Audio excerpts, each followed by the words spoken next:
we're going to talk a little bit about sports. That's right, it's time for the Sportscast. We're bringing up the commish in a couple of seconds here, but before we do, a few words about Commissioner Randy Ambrosie.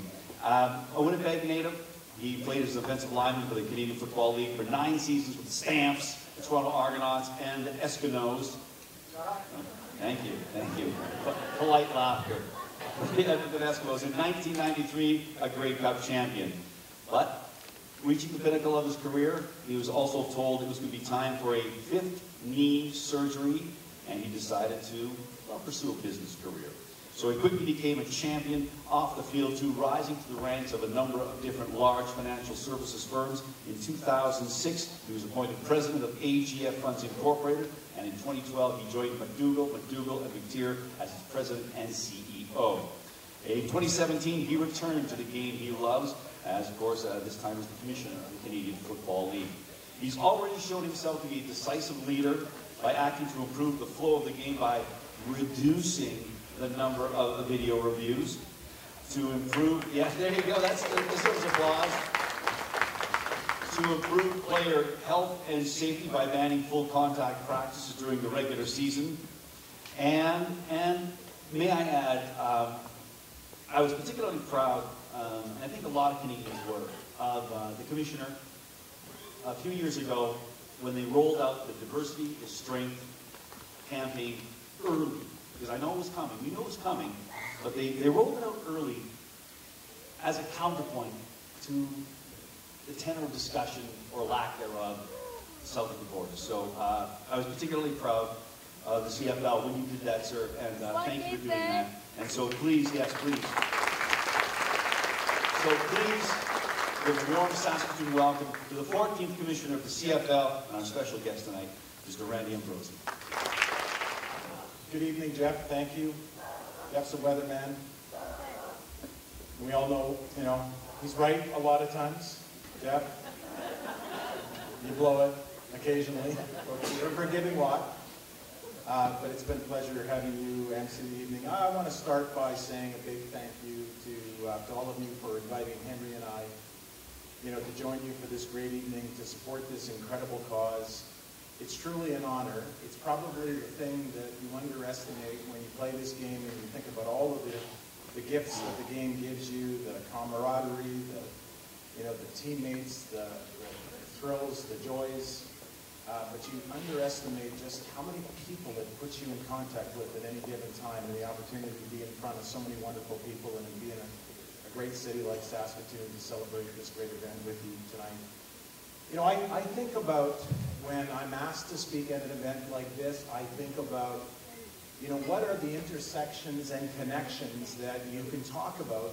Because it's often at that nexus of those intersections and those connections where the greatest stories, the most compelling story can be told.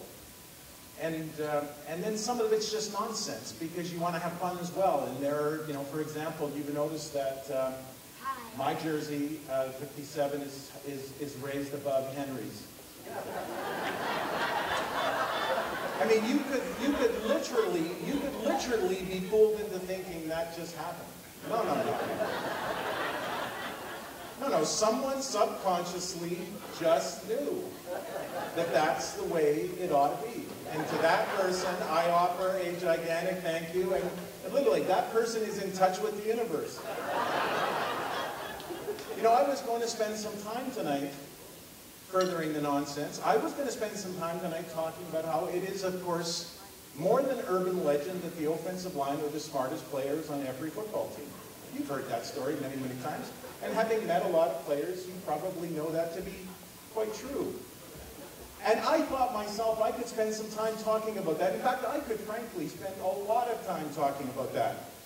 A lot of time talking about that. But so I thought I should think about talking about that until I went to lunch today with Eric and with Henry. And boy, it's amazing what you can learn over lunch, because over lunch, Henry revealed that he and his wife are working on a project to bring to the market bacon-infused whiskey. Now, I would stand in line overnight the day they are going to bring out bacon-infused Cheerios. I'm telling you, bacon makes everything better. And it occurred to me in a flash that the idea of talking about offensive line intellectual superiority could have to be shoved off to the side tonight because, my friend, I defer to you. Like, oh my gosh, bacon-infused whiskey. Tell me that doesn't sound very cool. And you're, of course, going to hear Henry's words of wisdom later on this evening, and I'm looking forward to that myself. You know, some of the more serious things you think about when you're coming to an event like this with the Knights is to read about the history of this organization, which is quite remarkable. And the word faith comes to mind as you think about this organization, and we're in this beautiful cathedral. Yeah. And then you think about the hospital, children's hospital, and you ponder for a moment your own journey in life and in faith. And for me, I thought, well, probably one of the more profound moments, and I'm quite certain that many of you, if not all of you who are parents in the room, would agree with what I'm about to say, and that is, for me, one of the greatest and most profound moments of faith was the moment I held my firstborn daughter in my arms. And in that moment, I thought to myself, there is no amount of science that can explain this to me. There is no amount of science that can explain looking at this small package, this little person. Science alone cannot explain what I'm holding in my arms.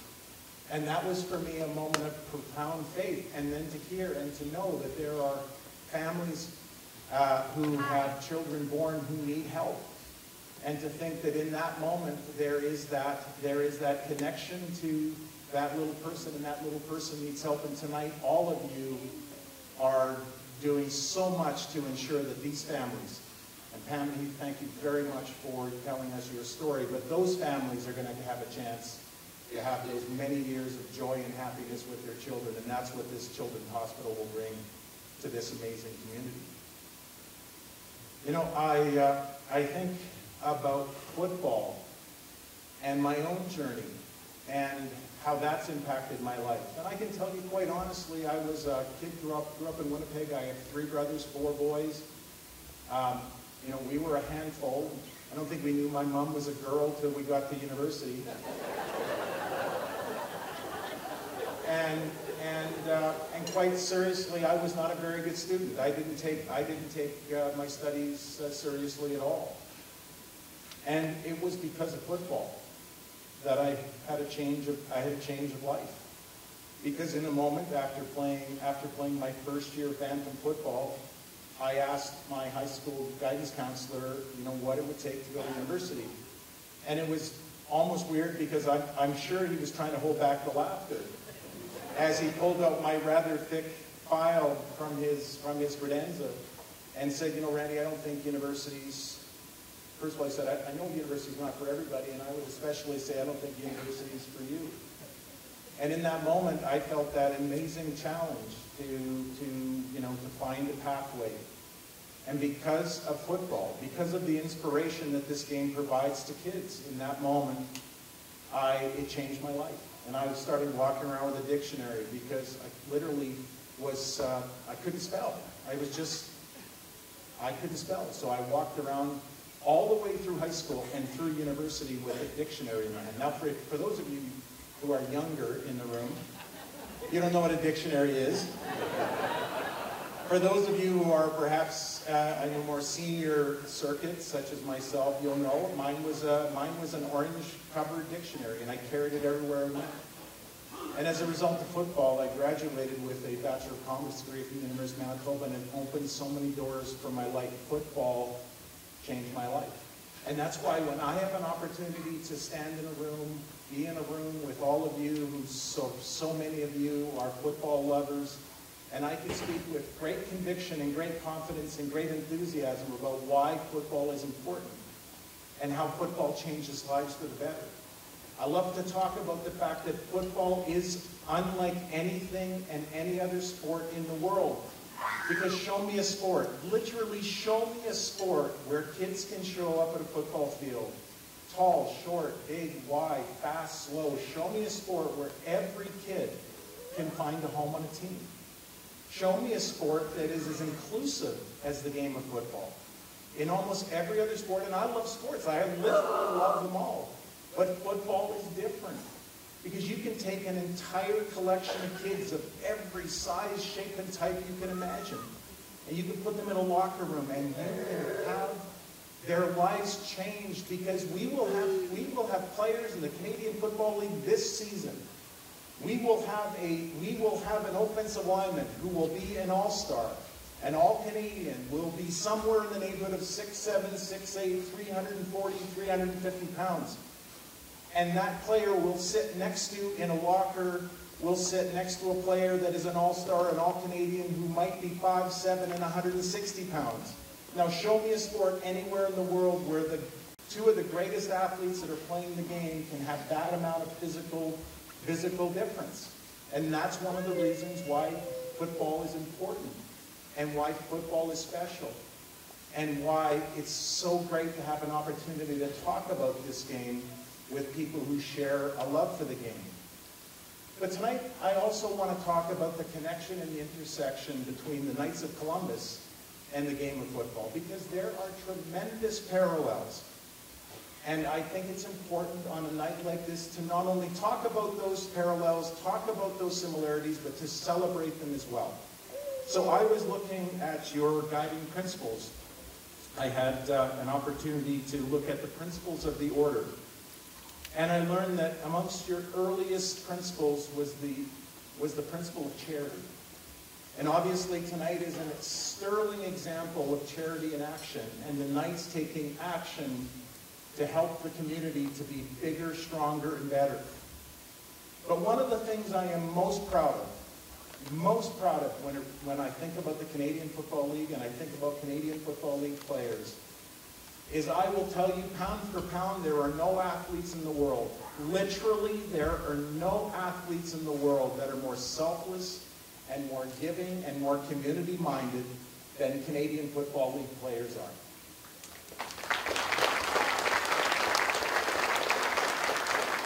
And I will also tell you that there is no place in the Canadian Football League, no place in the Canadian Football League where that example of community-mindedness amongst our players is stronger and more profound than it is right here in the province of Saskatchewan. And you should all be proud of what the Riders stand for, and I know the Riders are proud of what you mean to them.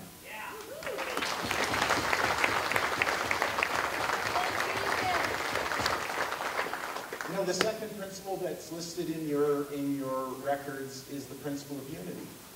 And the concept of unity is not terribly hard to understand. It is the coming together. And that is exactly what football is. It is the coming together. You know, in this room tonight, if we just stood and looked around, we can see a tremendous diversity of people in this room.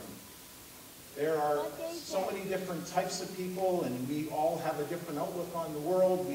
Some of us talk fast, some of us talk slow, some of us don't make any sense when they talk. But in this room tonight, for all the things that are different, for all the things that we could hold out to be unique about ourselves, the one thing that we could say with absolute certainty is that tonight we are united. We're united in a cause to come together. The Knights are united in the cause of coming together to do something special for the community. And I think that the Canadian Football League and the game of football are also unified, because one of the great things about the Diversity is Strength campaign is a reflection of the reality of a sport that brings people together from so many different walks of life, from so many different backgrounds, from so many different places. And in a locker room and on a football field, all of a sudden, all those differences melt away. All those differences mean very little, because the unifying purpose that coaches are masters at creating, that unifying purpose of making sure that the team all knows what they're trying to accomplish together. So the Knights of Columbus and football have this tremendous intersection on those principles.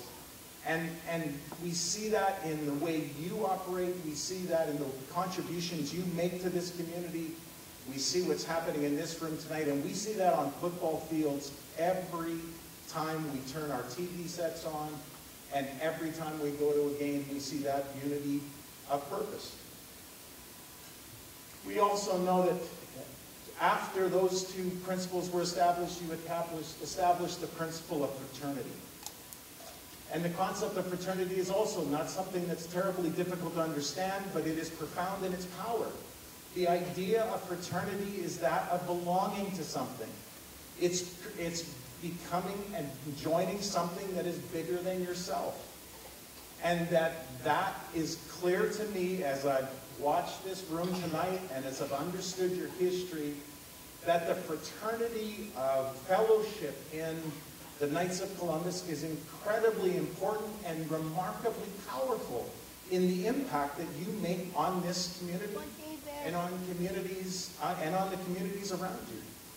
And similarly, that is the reality of football, the power of the football fraternity, walking into a locker room and becoming part of something, and that brotherhood that you feel. Henry and I were not teammates, but when he walks in the room, I feel like giving him a hug. I'm telling you, there is something about that crazy game that just makes you feel something for the players who have played it, whether they played it before you or whether they played it after. That power of fraternity is an enormously powerful force in the universe. And I think that football and the Knights share that in great and tremendous, in tremendous quantities. And then finally is the principle of patriotism. And I will say that being in a room like this here in Saskatoon, it is hard not to feel more Canadian. It is moments like this, sharing an evening with all of you, that you feel profoundly Canadian. That sense of all of us that we share this great country, we share our hopes and our dreams, we come together and we make friends, the friendliness and the uniqueness of this incredible nation that we're all part of. And then I look to football and say, well, that's what we feel all the time. I never feel more Canadian than when I step onto the sideline of a Canadian Football League game and I stand on the sideline and, oh my gosh, in a moment, you just feel more Canadian. And you know, when I played in the 1993 Grey Cup, and I knew it was going to be my last game. It was my 9th season. I had been hurt, you know, kind of that sick and tired of being sick and tired routine. It was going to be my last game, and I'm standing on the sidelines, and of course your mind is flooding. First of all, the weird difference between a Grey Cup game and every other game is that the pregame is long, and it's not normal, so you don't have a routine. You don't quite know how to process all that amount of time and all the pomp and the ceremony that goes on. And for me, I'm taking it all in, and I'm stuck with this idea that this is it. I'm going to stand on this sideline as a player probably for the last time. And then I start thinking about my family. I start thinking about my brothers who are in the stands. I start thinking about my dad who's in the stands. I start thinking about my mom who's at home and I know she's glued to the TV. And I start to cry. And I'm thinking, well, there's no crying in football. But what made it better and what made it worse was when those jets flew over and the anthem is playing. And in that moment, I'm telling you, there is no amount of time or effort or energy that I could create to tell you how remarkably proud I was to be a Canadian, how remarkably proud I was to be playing in that game and to be playing for the people that I love the most in my life. And with some great fortune, we came out of that with a Grey Cup victory. I have my Grey Cup ring, and I was able to ride off into the sunset. But I would like to share with you that I think that this evening and evenings like this that Henry and I have the blessing of being part of from time to time are some of the best parts of my life. They offer all the great things that I've experienced as an athlete. I often think that in many respects these are as good, if not better, than those things that I enjoyed, you know, during my more athletic days of life. That a chance to be with all of you and to say hello and to get to know you and to be part of the fellowship that you're enjoying tonight is so quintessentially Canadian. And I want to say on behalf of the entire Canadian Football League, I know I can say on behalf of the Saskatchewan Rough Riders and all my colleagues from coast to coast, thank you very much for what you're doing tonight. Thank you very much for helping to support this incredible hospital project. And thank you for making a kid from Winnipeg feel more Canadian. Thank you very much. Thank you ever so much, Mr. Commissioner. That was amazing. I thought the only thing missing was maybe, you know, some Stomp and Tom Connors music at the end there. So there's a blasting. I was like, stumping away there. So thank you so much, Mr. Commissioner. And sometimes we need to be reminded about the blessings that we all sometimes take for granted, in particular living in a country such as ours, and experiencing the experiences we have. So thank you so much for being with us tonight.